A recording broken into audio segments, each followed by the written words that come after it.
오늘 영수회담 실무협의가 취소되었습니다. 영수회담 실무협의가 취소된 게 영수회담 자체가 취소된 것처럼 와전이 되고 있어요. 좀 바로잡을 필요가 있는 것 같습니다. 그 와전의 중심엔 역시 민주당이 있고요. 저는 여러분께 민주당의 꼼수, 저들은 왜 저러나 이걸 좀 설명할까 합니다. 실무협의 취소의 기책사유가 대통령실에 있는 건 맞습니다. 한호섭 정무수석과 천준호 당대표 비서실장 사이 약속이었는데 오늘 대통령이 정무수석을 교체했으니 귀책사유가 대통령실에 있는 것이지요.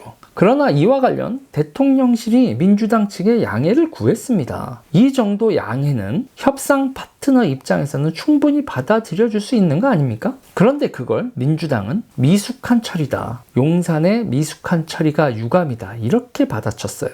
다음 회동 일정은 미정이다. 이렇게 발표를 해버리며 정치 공세를 이어갔습니다. 지금 영수회담은 어렵게 성사된 대화의 장입니다. 윤석열 대통령도 이재명 대표도 서로 대화의 필요성은 합의한 상태고요. 그렇다면 이 대화의 장을 이어가기 위해 서로가 조심하고 또 조심해야겠지요. 신임 정무수석 인선 후 차후 조율된 일정을 민주당이 일방적으로 회동 일정은 미정이라고 발표해버렸습니다. 그럼 세간에서는 영수회담 자체가 엎어진 거다 이렇게 생각하게 됩니다. 이게 엎어지는 거 아니야? 엎어진 거야? 엎어지는 거 아니야? 이런 온갖 추측이 난무하게 되고 그에 따른 손익계산과 정치공학이 난무하게 되죠. 이렇게 에너지를 낭비할 일일까요? 서로 만나는 프로토콜 하나도 정하지 못하고 이 난리를 치면 도대체 만나서 무슨 건설적 합의가 가능하겠나 싶습니다. 민주당은 오늘 연이어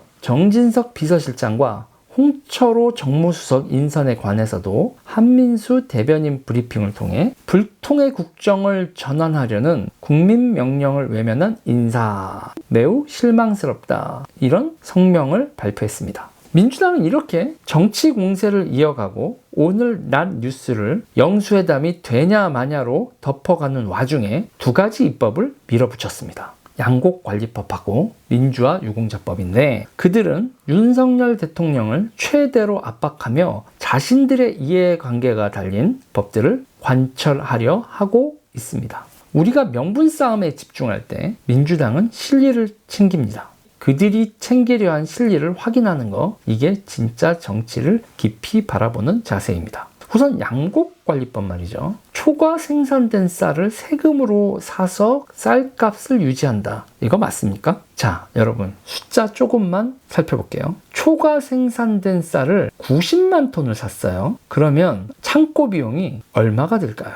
쌀 1만 톤을 1년 보관하는 데 드는 비용이 15억입니다, 여러분. 그러면 90만 톤이면요 1350억의 창고 비용이 들어요. 그러면 여러분이 생각해 보세요. 창고 비용만 1350억이면 구매한 다음에 시장으로부터 격리하는 거죠. 창고에 넣고 그 다음에 헐값 방출을 합니다. 문재인 정부 5년 동안 이렇게 하느냐고 돈을 얼마를 썼을까요? 3조 2865억 원을 썼습니다. 정부가 3조 2865억 원의 손실을 보면서 쌀값을 높게 유지할 필요가 있습니까? 더 황당한 건 뭔지 아십니까, 여러분? 차라리 이 돈으로 쌀 생산 농가를 다이렉트로 지원하면요. 농민들도 좋고 도시민들은 싼 값에 쌀을 사 먹을 수 있습니다. 우리는 쌀을 창고에 보관하고 오래 보관된 쌀이 상품 가치가 떨어져서 방출하면서 3조 원의 재정을 갈아 넣으면서 이런 짓을 하고 있는 겁니다. 이게 왜 이런 일이 벌어지냐면 말이에요, 여러분. 94년 우루과이 라운드 협상 이후 농촌 운동을 장악한 세력이 농촌에서 운동권 생태계를 구축하고 세금을 이렇게 대규모로 동원해 그들의 생존 환경을 유지시켜주는 거, 이걸 집중해야 됩니다. 이게 맞습니까? 농촌 조직, 운동권 조직, 전농, 카농 이런 조직의 기득권을 유지하는 것 이외에 아무 쓰잘데기 없는 짓에 혈세가 낭비되고 비효율이 양산되고 사회적 후생이 떨어지는 이런 정책을 우리가 왜 계속 써야 합니까? 오늘 민주당은 세금으로 자기 지지 기반 부양하기 위한 입법을 시도한 겁니다. 식량 안보요? 우리 입에 들어가는 게 안보지 우리 땅에서 생산하는 게 안보가 아닙니다. 이거부터 바로 생각하셔야 돼요.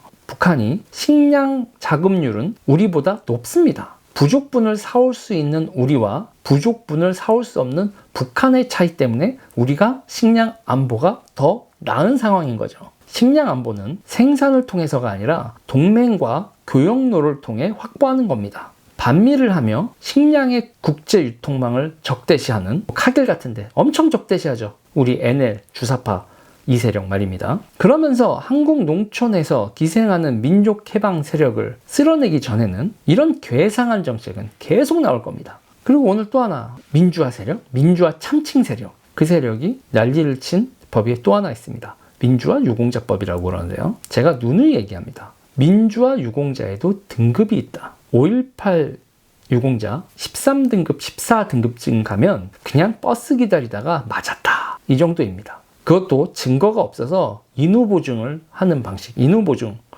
친구가 보증한다. 제가 그때 봤는데요. 제 그때 맞았어요. 이렇게 얘기를 해줘서 유공자가 되는 겁니다. 지금 민주화 유공자법, 여기 핵심은 민주화 유공자가 아니라요, 여러분. 민주화 유공자 단체입니다. 이 법이요. 지금 민주당이 추진하는 법은 민주화 유공자 단체들이 수익 사업을 할 수 있게 해주는 게 골자입니다. 그럼 어떤 일이 발생할까요? 13등급, 14등급 유공자가 5.18 유공자의 75% 정도를 차지하는데 그 낮은 등급의 사람들이 단체를 만들어 수익 사업을 할 수 있게 되는 겁니다. 특혜를 받으면서요. 사회적 기업, 협동조합 이런 정도의 우대를 넘어 유공자 단체 우대가 공공입찰 그리고 취업 이런 곳에서 등장하게 되는 것이죠. 자녀의 취업과 사업상의 특혜를 민주화 유공자라는 완장을 차고 얻어가는 게 그게 맞습니까, 여러분? 이거와 관련돼서 제가 자주 지적하는 사고가 있죠. 문흥식이라는 사람이 있었어요.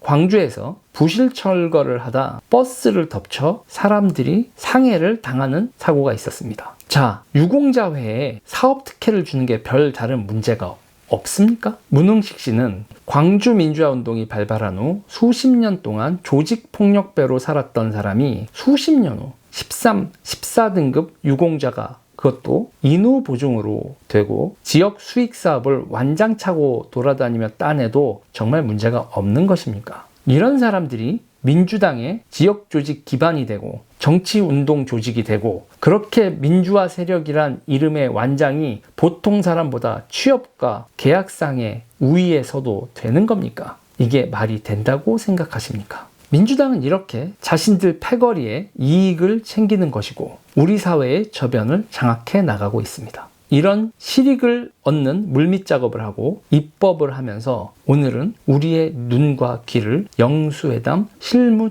취소에 묶어두었습니다. 그들이 오늘 추진한 꼼수의 본질은 주요 뉴스도 되지 않고 누구도 분석하지 않은 채 추진되었습니다. 그들의 선전선동, 농민을 위한다, 유공자를 위한다. 그거에 모두가 다 깜빡 속아 넘어가고 있는 것이죠. 오늘 한국 정치의 풍경, 민주당, 민주화 패거리들, 저들이 우위에선 총선 이후 정치 풍경 씁쓸하네요. 우파 정치인들과 시민들의 각성, 그리고 그 시민들의 각성이 대한민국 모든 사람의 상식이 되었을 때 그때 가서야 이 민주화 광란이 멈출 것이라고 봅니다. 승리의 그날까지 현실을 직시하는 우파 시민 여러분들과 저는 함께 하겠습니다. 오늘도 시청해 주셔서 감사합니다. 여기까지 하겠습니다.